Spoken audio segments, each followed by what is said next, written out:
the story behind Sex and the City, written by Candace Bushnell.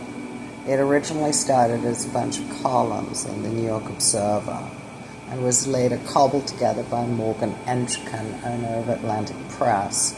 He and Candace spent a night throwing all the chapters around his floor until they could get them in a certain order, the chapters being, of course, columns after a year or two at the New York Observer.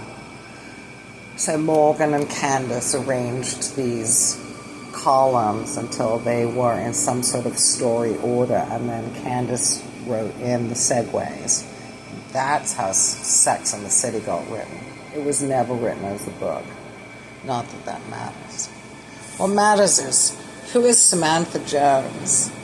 Well, Samantha Jones and Candace were best friends all through their 20s when they were young, pretty, and poor. Candace always had a job as a writer. She went to Rice University. Her parents are middle-class squares from Connecticut. She never had to struggle. I'm not saying you have to struggle, I'm just saying she didn't. But she and Laurie liked to go into parties together, they told me, because as blondes, they enjoyed a lot of attention. And one night, Candace and I were going out, and I was throwing together some hideous outfit. I've never been a style icon. And Candace said something about my handbag, and I said, oh, it's whatever, I don't care. And she said, well, that's because you're Christina Oxenberg. I have to have a Louis Vuitton handbag. So that's how she thought of herself. I didn't say that to her. She said that to her. Now, keep in mind, she and Sam Jones, whose name I'm not going to bother revealing, they were sort of frenemies, I guess is the word, right? They liked to go out together because they garnered a lot of attention from men, and then they would compete over those men, and sometimes they would share those men. When it came time to write Sex and the City in all its little piecemeal forms, Candace used her frenemy Samantha Jones as the like a piñata. The idea was to show Samantha as the whore she truly was, and who we all knew her to be. And Candace thought that this would set her up nicely to destroy any society ladder climbing Samantha might have had in mind. Now what happened was that Samantha Jones became the most and maybe only popular character on that show, especially in the eyes of men. So this was an interesting perplexion, shall we say, for Candace, who was herself played by Sarah Jessica Parker, who loathed Candace.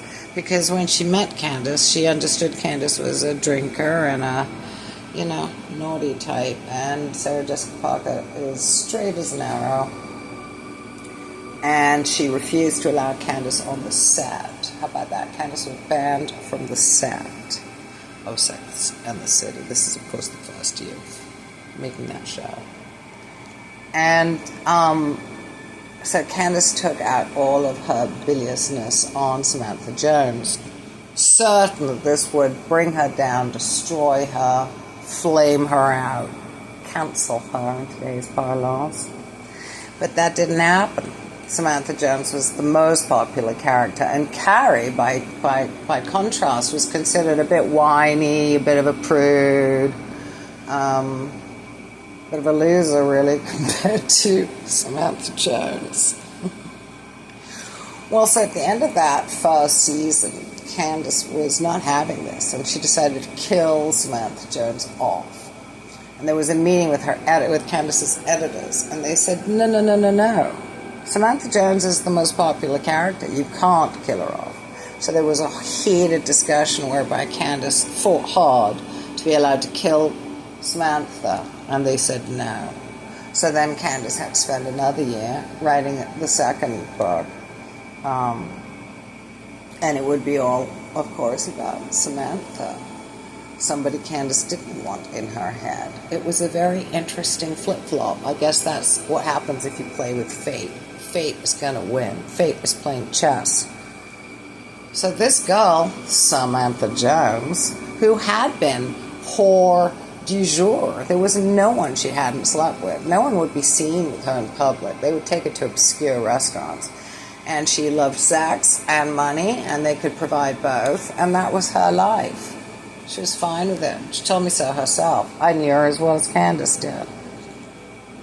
But because of her newfound launch fame as Samantha Jones, she became exceedingly popular. And guess what?